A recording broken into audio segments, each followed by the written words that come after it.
Întotdeauna când sunt invitat să vorbesc despre celebritățile medicale ale Iașului.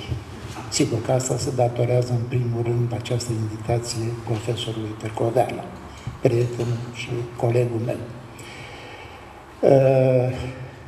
Se pune și de asemenea întrebarea ce caut eu aici, internist cardiolog printre atâți chirurgi deja de acum celebri, elevi ai profesorului Victor Strat. Asta am să vă spun poate mai târziu. Ceea ce aș vrea eu să evoc, pentru că suntem la o evocare a unei persoane care luna august acum ar fi împlinit 100 de ani. Și această evocare a profesorului Strat, din punct de vedere documentar, din punct de vedere cronologic, a fost făcută excepțional al activității profesionale, a contribuției la progresul chirurgiei ieșene, colosal, a fost făcută de antevorbitorii mei și deci eu nu pot să mai adaug nimic aici, deși m-am informat și eu pentru să-mi aduc aminte de activitatea profesională a profesorului Strat, m-am informat la colegul inteligent AI și acolo am găsit, într-adevăr, încă informații despre profesorul Strat, care completează ce a spus atât profesorul Târcoveanu, cât și profesorul Pașcu, în mod foarte precis și concret și foarte frumos. Deci vă recomand, dacă cineva mai are întrebări, să consulte și inteligentul AI. Deci vă spuneam că această solicitare pentru mine să evoc personalitatea profesorului Strat are două motive. Pentru mine. Eu nu mai am slide-uri sau amintiri, documentare fizice, deși dânsul mi-a oferit într-un anumit context cartea profesorului Bacaloglu, pe care eu am folosit-o pentru documentarea clinicii 1 medicale, pentru că Bacaloglu a fost profesor în clinica medicală, unde a lucrat tatăl profesorului Victor Strat, profesorul Constantin Strat. Chiar în inteligența artificială se spune de o dinastie Strat în Iași, dintre care cei doi reprezentanți majori sunt profesorul Constantin Strat și profesorul Victor Strat, cu toată activitatea lor. Deci, căutam o motivație pentru care m-a invitat profesorul Târcoveanu să vorbesc despre profesorul Victor Strat, eu nefiind chirurg și în lumea chirurgicală eu fiind un intrus în cazul acesta. Situația topografică a Iașilor a făcut ca eu să fiu vecin cu profesorul Strat. Una din casele dumnealui, gard în gard cu casa mea, iar cealaltă este la câțiva case mai încolo, în vecinătatea locuinții mele. Mă vă scriam. Am dat însemnare șenii și am dat domnului profesor Georgescu și aceea cu profesorul Cipan. Și atunci eu mă întâlneam, fiind vecin, foarte des cu profesorul. Și discutam foarte multe lucruri comune și plăceri comune. Și a fost amintit aici educația muzicală și cultura muzicală a profesorului, care era cu o cultură generală foarte vastă. Ceea care, dacă îmi permit, o răutate, ceea ce nu prea este la un chirurg de astăzi. Dar profesorul avea o cultură fină și cultura muzicală.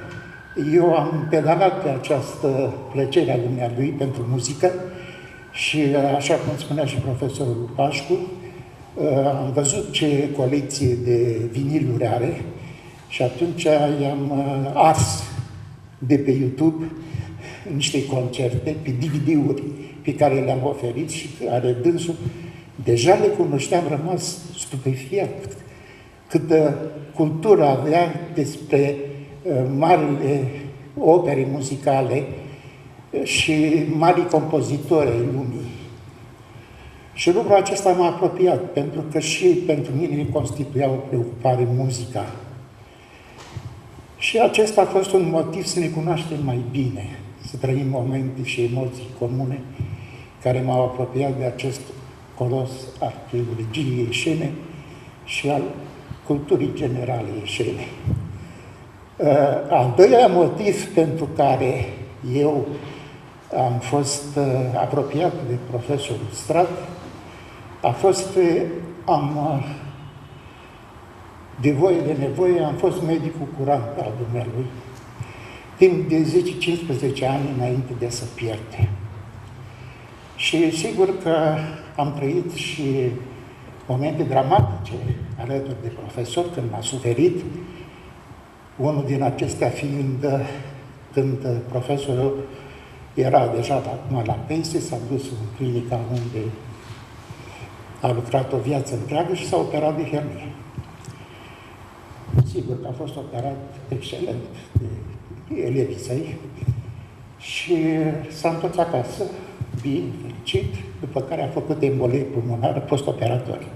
Și cine să fie chemat pentru asistența imediat? Vecinul, adică eu, doctorul curant al profesorului, pe care l-am găsit într-o stare gravă, de insuficiență respiratorie acută, post-embolică, cu lichid pleural în cavitatea pleurală și a hotărât să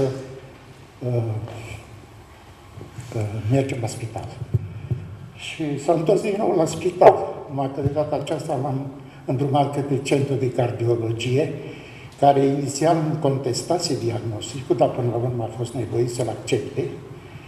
Și nu vreau să fac din acest moment dramatic o evocare, ci vreau să fac o evocare a demnității pe care o avea în fața bolii și a încrederii pe care o avea profesorul în medicină. Azi nici doctorii nu au această încredere în colegii lor uneori. Și cum a trecut, cu ce demnitate a trecut de acest episod. Și până la urmă s-a întors acasă la obiceiurile noastre comune, la întâlnirile noastre comune, sănătos, bine, și a fost al doilea episod în care eu am intervenit ca doctorul curant al profesorului Victor Strat. Faptul că la un moment dat a trebuit să stabilesc indicația de cardiostimulare.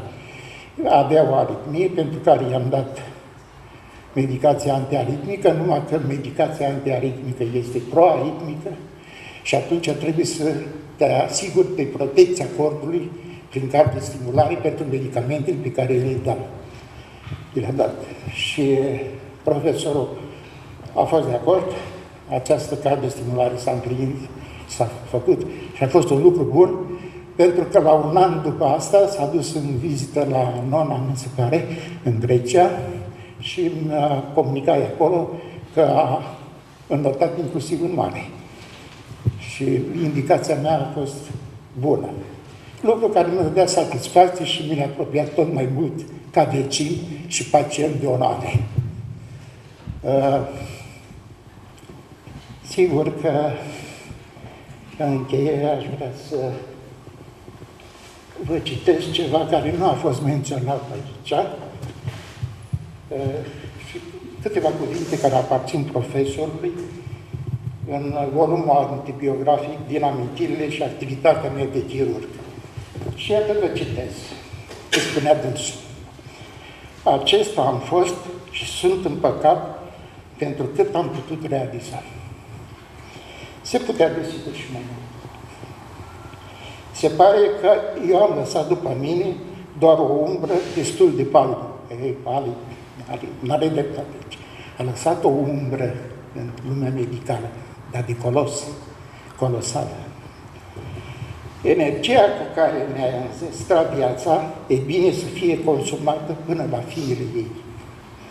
M-aș bucura dacă exemplul vieții mele, așa cum a fost, privind mai ales corectitudinea actului chirurgical,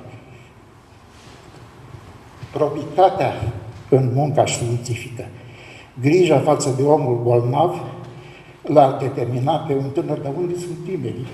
Prea puțin. Din noua generație să privească și ei cu atenție aceste importante trăsături. E bine totuși să nu fie dați uitării atât cei de la care s-a pornit, cât și cei care, într-o măsură mai mică sau mai mare, au contribuit la dezvoltarea chirurgiei ieșene. Tradiția școlii trebuie respectată și dusă cu cinste mai departe. Vechea chirurgie ieșeană și-a făcut la timpul ei datoria și sunt convins că tot așa și-o va face și în viitor. Deci avea convingeri bune, convingeri durabile, convingeri pline de speranță și speranțele dumnealui s-au împlinit, că elevii dumnealui au devenit de asemenea chirurgi de mare valoare, celebre astăzi în clinica în care a lucrat profesorul Victor Stratu. Vă mulțumesc!